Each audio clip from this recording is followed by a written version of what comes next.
नमस्कार, आदाब, सत श्री अकाल, हाय। उम्मीद है आप लोग स्वस्थ होंगे, मस्त होंगे और अपने अपने कामों में व्यस्त होंगे। आज स्टोरी ऑफ क्राइम में लेके आया हूं एक ऐसी कहानी जिसने भारत ही नहीं पूरे विश्व को हिला रखा है। वर्ल्ड वाइड ये सबसे पेचीदा कहानी है जिसे सुलझाने में न जाने कितना और वक्त लगेगा। कहानी है पैसे की, कोई लाख करोड़ की नहीं, इतना बड़ा अमाउंट जिसका हम अंदाजा भी नहीं लगा सकते या शायद हमारे कैलकुलेटर में आए भी ना। तो जितना पैसा उतनी बवाल, न नींद न चैन, सिर्फ चारों ओर जंजाल। फिर शुरू होता है उसे खपाने का नंबर 2 वाला तरीका, क्योंकि टैक्स भरना नहीं है, बाकी और भी चीजें उनमें देना नहीं है, पूरा का पूरा हजम करना है, तो उसके लिए जाहिर सी बात है कोई दूसरा तरीका अपनाना पड़ेगा। ऐसे ही एक तरीके की कहानी है पनामा पेपर लीक्स, जिसमें बड़े बड़े फिल्म स्टार, बड़े बड़े खिलाड़ी जिन्होंने लाखों करोड़ों का डोनेट किया हुआ है, 140 से ज्यादा देशों के पॉलिटिशियन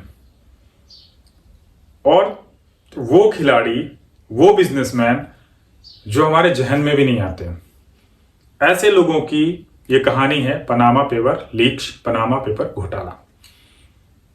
पनामा एक देश है जिसकी कैपिटल है पनामा नगर।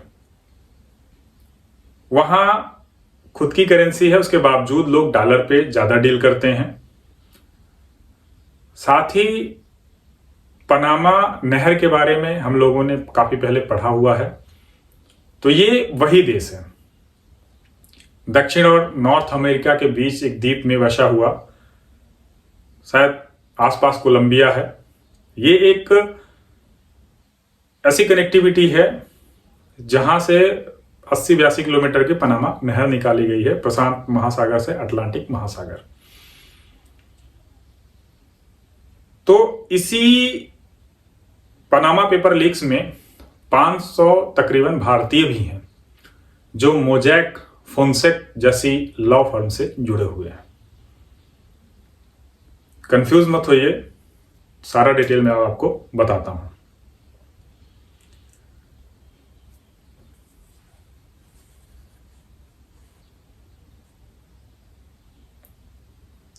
पनामा देश में मोजैक फोन्सेका नाम की एक लॉ फर्म है जो दुनिया भर के बड़े बड़े करोड़पतियों, अरबपतियों को, बड़े बड़े फर्म को ऑफर करती हैं अपने साथ जुड़ने के लिए, मनी लॉन्ड्रिंग, टैक्स चोरी और भी न जाने कौन कौन सी चीजों के लिए।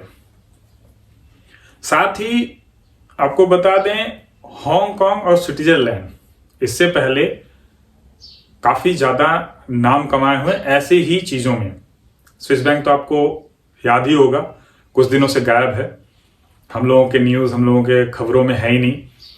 अब ये तीसरा नाम जुड़ रहा है पनामा देश का, जहां एक कंपनी है जो 1977 में वेस्ट की गई, 1977 में फाउंडेड की गई, और उसने 1977 से लगातार एक ही बिजनेस रखा और वो था मनी एडजस्टमेंट या मनी लॉन्ड्रिंग का। इन्हीं सब कामों के लिए इस कंपनी ने 42 देशों में, ध्यान रखिए, 42 देशों में अपनी ब्रांचेस खोली, अपनी शाखाएं डाली। 42 देश, तकरीबन 250 से ऊपर कंट्रीज हैं, उनमें से 42 देशों में इसने खुद की शाखा डाली और इन 42 शाखा में कुल मिला के 600 स्टाफ। ये आगे जाके बताऊंगा, इतना आपको जोर देने के लिए क्यों बोल रहा हूं।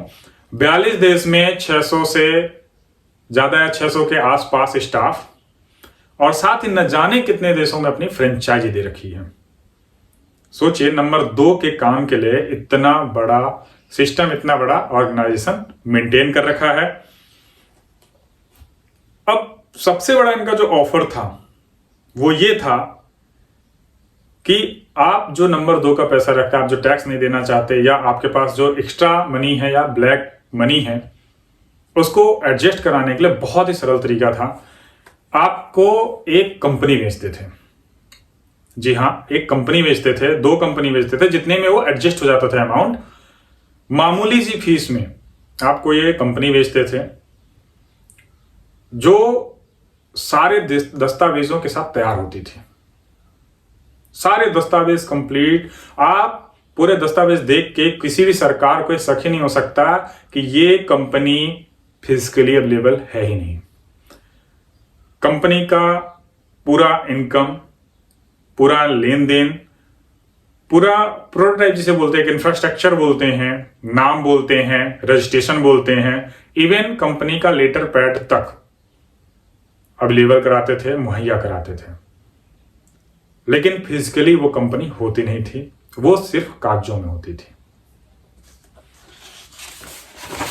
अब समझिए, आपको एक ऐसी कंपनी बेच रहे हैं जो सिर्फ कागजों में है, जिनका अस्तित्व सिर्फ कागजों में है। अब पैसे कैसे बचते हैं इसमें? वो कंपनी आपको बेची गई सिर्फ कागज में, माना वो 10,000 करोड़ की कंपनी है या $10,000 की कंपनी है। सैलरी होगी, मेंटेनेंस होगा, इंफ्रास्ट्रक्चर का जो इलेक्ट्रिसिटी है, इंटरनेट है, सारे बिल होंगे, सब कुछ आपको दिखाया जा रहा है। बाकायदे उसका पेमेंट होता है, बाकायदे मेंटेनेंस है, इतना अच्छा मेंटेन कर रखा है कि किसी को भी शक नहीं हो सकता था। लेकिन दोगे किसको?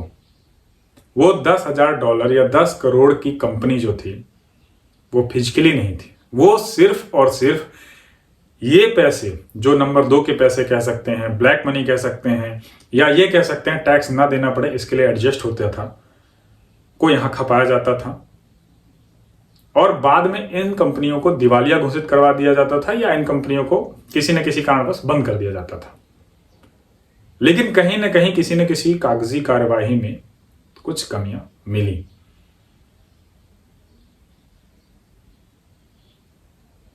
ये जो कंपनी थी मोजैक फोंसेका, 40 सालों से लगातार यही काम कर रही थी। आज तक लगभग 2013 में ये बात सामने आई थी, पनामा पेपर लीक, लेकिन आज तक ये चीज राज समझिए या ये समझिए कि गुमनामी में वो शख्स गुम गया, वो फर्म गुम गई जिसने इतने बड़े लेवल पे इस चीज को डिस्क्लोज किया था, सबके सामने लेके आया था। मोजैक फोंसेका 1977 में बनी थी और तब से लेकर अब तक तकरीबन 2,15,000 कंपनियों के लिए काम करती है। समझिए 2,15,000 कंपनी। इससे पहले मैंने बताया था 42 देश, 600 स्टाफ। अब ये लोग मिलके 2,15,000 तकरीबन कंपनियां कैसे चला सकते हैं, ये गौर फरमाने वाली बात है। अब 2,15,000 में हो सकता है 10-15,000 कंपनियां ऐसी भी हों जो फिजिकली अवेलेबल भी हों, जो अभी चल रही हों, जो वैलिड हों, लेकिन ये डेटाबेस अभी भी करेक्ट नहीं है। और एक जो सबसे हैरानी करने वाली बात है, एक कंपनी, एक देश कहां है? नॉर्थ और साउथ अमेरिका के बीच में। उस देश की एक कंपनी के सबसे ज्यादा जो रजिस्ट्रेशंस हैं वो ब्रिटेन में होते हैं। जाहिर सी बात है, दुनिया के जितने भगोड़े हैं वो ब्रिटेन में ही हैं, वो ब्रिटेन में ही शरण लेते हैं। अब वहां का कुछ लॉ एंड ऑर्डर ऐसा है कि बाकी देशों का वहां हाथ नहीं पहुंच सकता। अब खुल गया राज धीरे धीरे। तो समझिए 2,15,000 कंपनियां, जब उनका डेटा निकला तो वो था 1,10,00,000 दस्तावेज, यानी डॉक्यूमेंट्स की जो काउंटिंग थी वो थी 1,10,00,000। जिसने भी इस चीज को उजागर किया, कैसे किया, कितना हिम्मत वाला था, कहा नहीं जा सकता, आइडिया नहीं लगाया जा सकता। लेकिन अलग अलग storage devices, pen drive, hard drive, न जाने किन किन चीजों में इन चीजों को, इन दस्तावेजों को हासिल किया गया और वो तकरीबन 2.6 टीबी का डेटा था। 2.6 टीबी, यानी पहले केबी होता है, फिर एमबी होता है, फिर जीबी होता है, फिर टीबी होता है, आगे भी है, पंच कार्ड भी होते हैं, बहुत सारे होते हैं। तो 2.6 जीबी का डेटा था। 2013 में पहली बार ये लाइमलाइट में आया। जिसने भी इसे हासिल किया उसने इसे जर्मन न्यूज़पेपर के हवाले करा। वो था एसजेड, न्यूज़पेपर का नाम था एसजेड। जब एसजेड के जर्नलिस्ट इस डेटाबेस को खंगाल रहे थे तो जाहिर सी बात है, इतना बड़ा डेटा, इतनी बड़ी व्यवस्था और इतने सारे डॉक्यूमेंट्स को इंक्वायरी करना, खंगालना इतना आसान नहीं होता है। लेकिन जैसे जैसे पन्ने पलटते गए, नाम आता गया, उनके पसीने छूटने लगे। पसीने क्यों छूटने लगे? उनमें कुछ ऐसे नाम थे जिनके बारे में सोचा भी नहीं जा सकता, समझा भी नहीं जा सकता, अंदाजा तो दूर की बात है। राष्ट्र अध्यक्ष, यानी ऐसे लोग जिन पे पूरा देश टिका होता है। एसजेड के जर्नलिस्ट हाथ पे हाथ धरे बैठे थे, क्योंकि 142 देश नामजद हों तो कोई भी एक ऐसा नहीं कर सकता, कोई भी इकलौता इस चीज के खिलाफ बगावत नहीं कर सकता। तो सामने आई अमेरिकन एनजीओ, जिसने इस चीज को खंगाला, पूरा डिटेल निकाला और उसके बाद डिसाइड किया कि ये एक दो लोग मिलकर काम नहीं कर सकते, इसमें यूनिटी बनानी पड़ेगी और इसमें बाकी देशों से भी मदद लेनी पड़ेगी।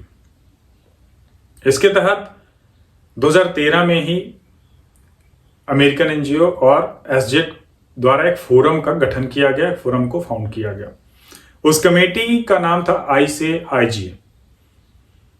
आईसीआईजे गठन हो गई, सब कुछ कंप्लीट हो गया, लेकिन आईसीआईजे में 78 देशों को शामिल किया गया। 78 ऐसे देश जहां मीडिया को पूरी आजादी हो।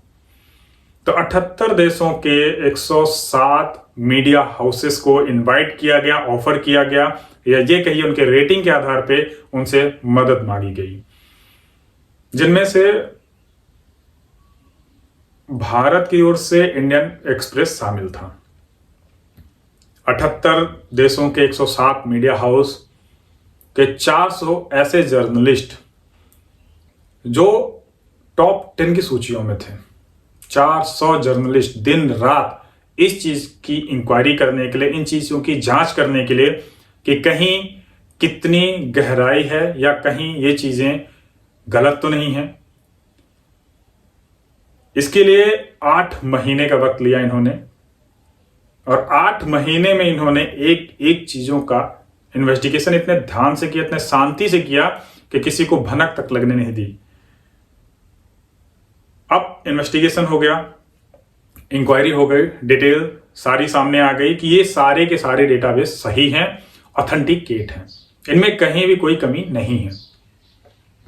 जाहिर सी बात है, इसके बाद ज्यादा सरप्राइजिंग होता है कि हम जिस पेज को वेरीफाई कर रहे हैं अनमने ढंग से या नॉर्मली, और अचानक से पता चले नहीं ये सही है, तो जाहिर सी बात है थोड़ा पसीना छूटता है, थोड़ा डर लगता है।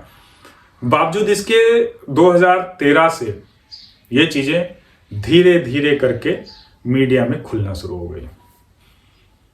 वैसे भी किसी चीज के बारे में लोगों को बताना हो तो मीडिया सबसे आसान तरीका है। धीरे धीरे करके ये मीडिया में फैलने लगी, मीडिया में लीक होने लगी। अब जब मीडिया में लीक होने लगी तो ये सिर्फ भारत में नहीं बल्कि जितना हो सकता था उतने बड़े लेवल पे ब्रॉडकास्ट शुरू हुआ, उतने बड़े लेवल पे इसकी इंक्वायरी हुई, उतने बड़े लेवल पे ये रिलीज किया गया। 1 करोड़ 10 लाख तकरीबन दस्तावेज रिलीज कर दिए गए। लोगों को अलग अलग देशों के लिए सेलेक्ट किया गया, उन्हें चुना गया और उनके माध्यम से हर देश को, या ये कहिए एक इंटरनेशनल मीडिया के तहत इन चीजों को लीक कर दिया गया। अब जब लीक हुआ तो हर देश में इसका असर पड़ा। रिसेंटली कुछ साल पहले नवाज शरीफ का भी नाम इस चीज में उछला था, उनको इस्तीफा देना पड़ा, उनकी बेटी का भी नाम है। Ex prime minister Benazir Bhutto Pakistan की जो थी, उनके नाम भी पनामा पेपर लीक्स में हैं। ऐसे और भी दिग्गज नेता, दिग्गज बिजनेसमैन, स्पोर्टमैन शामिल हैं इसमें। तो जाहिर सी बात है बवाल भी उतना लंबा है। भारत में भी इन चीजों का खुलासा हुआ तो सुप्रीम कोर्ट ने इसे संज्ञान में लिया और सीधे आदेश दे दिया कि जितना जल्दी हो सके इस चीज की इंक्वायरी हो, इस चीज की डिटेलिंग की जाए और इसे पार्लियामेंट और कोर्ट को पूरी रिपोर्ट बना के सौंपा जाए, और जो भी लोग इस चीज में दोषी पाए जाते हैं उनके खिलाफ कड़ी से कड़ी कार्यवाही की जाए और उन्हें सजा दी जाए। अब ये पूरी घटना चली रही है, हम आप लगभग कई सालों से इसके बारे में सुन रहे हैं, लेकिन शायद ही इतनी ब्रीफिंग, इतनी डिटेल में इससे पहले आपने कहीं सुना हो। अब अकेले भारत से 500 लोग कौन हैं, इनका नाम लेना तो अभी ठीक नहीं है, क्योंकि जब तक ये अंडर ट्रायल है तब तक तो किसी को या किसी के ऊपर जुर्म साबित नहीं किया जा सकता। हाँ, एलिगेट किया जा सकता है, उन्हें कोर्ट पे खड़ा किया जा सकता है, उन पे सवाल जवाब किया जा सकता है। हाल ही में अभी ईडी यानी इन्फोर्समेंट डायरेक्टरेट यानी प्रवर्तन निदेशालय, ये एक ऐसी संस्था, एक ऐसी एजेंसी है जो पूरे भारत को हिला सकती है। कोई नहीं बच सकता इससे, और शायद सबसे पावरफुल भी है। अभी 1-2 बार समन ऐश्वर्या राय को भी भेजा गया था। हाल ही में ऐश्वर्या राय ईडी के जामनगर स्थित दिल्ली ऑफिस पहुंची थी। 37 सवाल उनसे किए गए, जिसमें फॉरेन में चल रही एक कंपनी जो उनके पिता के नाम पे थी, फिर उसकी वो डायरेक्टर बनी, फिर बाद में शेयर होल्डर बनी, पे इंक्वायरी चल रही थी। 2-3 उन्होंने ब्रेक भी लिया, लेकिन कहीं ना कहीं एक अंदाजा अगर लगाया जाए तो शायद ऐश्वर्या राय, बच्चन या बच्चन फैमिली, इस स्कैम अगर ये साबित भी होता है तो सबसे छोटी मछली है, क्योंकि इसमें अडानी ग्रुप के भाई वगैरह का भी नाम है, कुछ मंत्री मिनिस्टर्स के भी नाम हैं, कुछ दिग्गज ऐसे भी हैं, महाबली बाहुबली, उनके भी नाम हैं, कुछ स्पोर्ट्समैन, कुछ फुटबॉल से, कुछ क्रिकेट से। तो ये समझ लीजिए इतने बड़े लेवल पे स्कैम है, अगर ये खुल के सामने आता है तो बहुत कुछ सामने आएगा। तो ये समझ लीजिए अगर ये सच है, हालांकि अभी तक इसको कोई झूठा नहीं कह सकता, क्योंकि 400 इन्वेस्टिगेटिव जर्नलिस्ट इसमें थे जो टॉप रैंकर्स हैं, तो जाहिर सी बात है फेक न्यूज़ वो निकालेंगे नहीं। अगर ये सच है तो ये समझिए कि हमारे देश के विकास में हर बार जो वजन लगा दिया जाता है वो इन्हीं महानुभावों, इन्हीं करप्ट लोगों की वजह से है। क्योंकि जैसे ही हम विकास की आंधी में दौड़ना शुरू करते हैं, वैसे वैसे ऐसी खबरें आना शुरू होती हैं, हमारे देश की इकोनॉमी को कहीं ना कहीं डायरेक्टली ये चोट पहुंचाई गई है। शायद ये ना हो, या ये black money, money laundering, tax चोरी ना हो, तो शायद हम थोड़ा एक स्टेप और आगे बढ़ सकें, एक और स्टेप का विकास बढ़ा सकें। तो फिलहाल आज स्टोरी ऑफ क्राइम में, पनामा पेपर लीक्स में इतना ही। लेकिन अगर आपको उन 500 लोगों के नाम चाहिए, या उन दिग्गज नेताओं के बारे में चाहिए, या इंटरनेशनल अटेंशन रखने वाले ताकतवर देश के प्रतिनिधियों के नाम चाहिए, तो आप हमें कमेंट कर सकते हैं, हम वहां आपको नाम दे देंगे। फिलहाल आज के लिए इतना ही, कल फिर मिलते हैं। अपना ख्याल रखिएगा और अपनी गाढ़ी कमाई, अपनी सेविंग संभाल के रखिएगा। तब तक के लिए धन्यवाद।